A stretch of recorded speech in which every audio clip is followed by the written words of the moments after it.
President Biden met with Italian Prime Minister Giorgia Meloni for the first time today. The two leaders spoke during a closed-door meeting at the G20 summit in Bali. White House correspondent for Reuters, Jeff Mason, is here with more on what they discussed. So, Jeff, what more do we know about Meloni and Biden's meeting today, especially given that she's a far-right politician? Well, that's the context, certainly, that she is a far-right politician. Their politics are not in line with each other, that's for sure. And yet Italy is an important ally of the United States, part of the G7, part of NATO, and obviously the G20. So it was an important meeting for this president, for President Biden.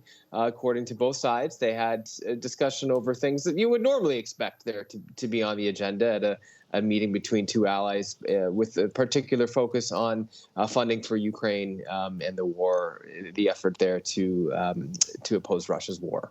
You know, Jeff, I mean, she's not just a far-right politician. Meloni is a member of the Brothers of Italy party, which has been tied to neo-fascism. How do her politics complicate the dynamic and the ways that the countries can come together? I mean, it seems like they're standing in starkly different places of the political spectrum. And how do you foresee them coming together for solutions in all of those themes that they're discussing at the G20? Yeah, no question about that. They're absolutely on the opposite side of the political aisle or political scale. That said, it's incumbent upon leaders of the U.S. or of European countries to bridge those political divides when they're working on foreign policy. And there wasn't, at least so far, any indication that that meeting was particularly rocky or that they didn't agree on some of those issues that we talked about earlier, in particular Ukraine. But I think it's something that we'll watch. And no doubt it's not the party, anyway, that Joe Biden would have chosen to be his counterpart in Italy. Yeah. But that's who the voters chose. Right. And so that's who he has to work with. Jeff, one other question. People wondering why the president skipped the gala dinner. Do we know?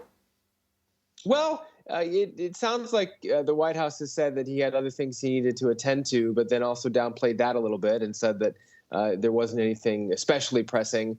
You know, he may just be tired. He was exposed to COVID on this trip, as other world leaders were as well, although the president has recently had COVID in addition to his latest booster.